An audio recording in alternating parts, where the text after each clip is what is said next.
आनंद यात्रा कड़वी बारी अध्याय नंबर 131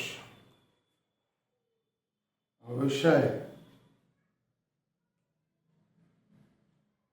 आत्मदर्शन भाग 2। आत्मदर्शन क्या है? विचारने योग्य बहुत बड़ी बात है। हम सोचते कुछ हैं, करते कुछ हैं। मनुष्य जीवन का उद्देश्य किसी को पता नहीं। केवल 8 प्रकार की प्राकृतिक संपदा है जो हम बोलते हैं।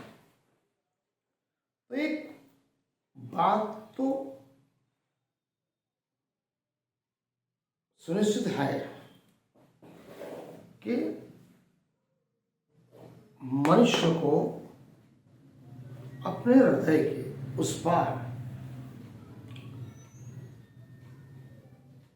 जो भी बुद्धि है उसको देखने की ताकत है, वो शक्ति है। उस शक्ति को चित्त शक्ति, चेतन तत्व, चेतना शक्ति, उसका स्पंदन खो तो भी आप कह सकते हो। केवल उपला स्तर है और बाहर तो केवल शरीर चमड़े रूपी छाल है। उसको भेद कर उसके अंदर जाकर दर्शन कराने वाले, स्वयं के दर्शन कराने, स्वयं के आत्मा के दर्शन कराने वाली शक्ति, वो मनुष्य स्वयं उसका निर्माण करता है। उस चेतन शक्ति से ही व्यक्ति के हृदय मन तथा आत्मा में श्रद्धा का उदय होता है और वही श्रद्धा उसे ज्ञान की ओर ले जाती है। यही बात भगवद गीता में श्री कृष्ण ने कही। गीता में कृष्ण क्या कहते हैं? आपको अगर जो सच्चा लगता है उस चेतन तक, जब तक आपके हृदय मन तथा आत्मा में उस चेतन परम तत्व को दर्शन करने की, समझने की, देखने की एवं जानने की जब तक इच्छा शक्ति जागृत न हो, तब तक आपको परमात्मा के दर्शन नहीं होते। जब उस चेतन तत्व से श्रद्धा के भाव, आत्मविश्वास और प्रेम और विरह की भावना जैसे ही जागृत हुई, आपको परम शक्ति परमात्मा के दर्शन होने लगेंगे। लेकिन वो होना किससे? केवल और केवल परमात्मा की कृपा से।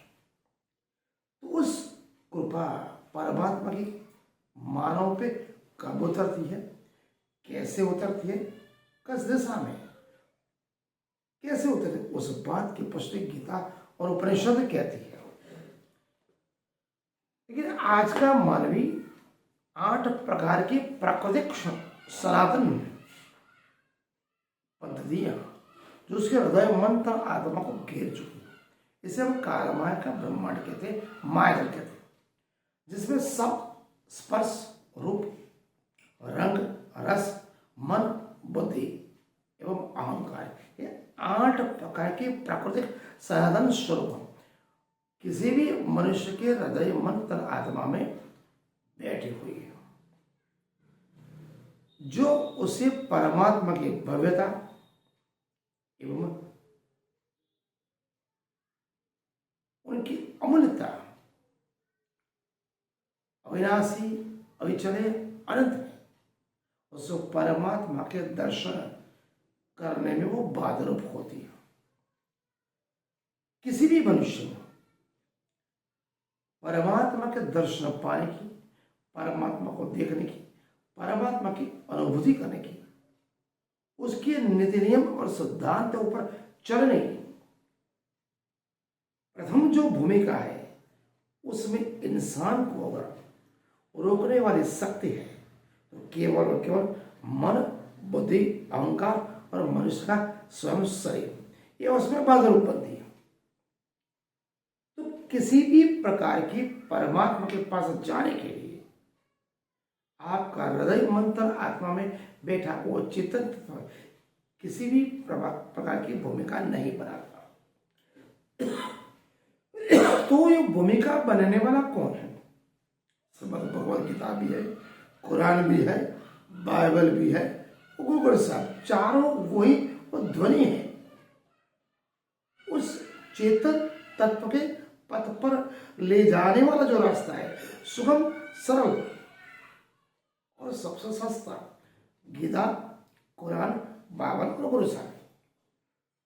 जब तक इंसान इस काल माया की फालतू दुलवई बाबतों से जितना गिरा रहेगा, काम, क्रोध, लोभ, मोह, माया और भौतिक परंपरा में जब तक वो गिरा रहेगा, जब तक उसमें से वैराग्य नहीं आता, वृत्ति नहीं आती, तब तक वो कभी भी वो दिव्य परमात्मा के चेतन तत्व का दर्शन नहीं कर सकता, ना उसमें वो भाव जागृत होगा। तो हमें क्या करना चाहिए? प्रश्न कभी कभी ये होता है कि दिव्य दर्शन हमें करना चाहिए, हमें मिल सकता है।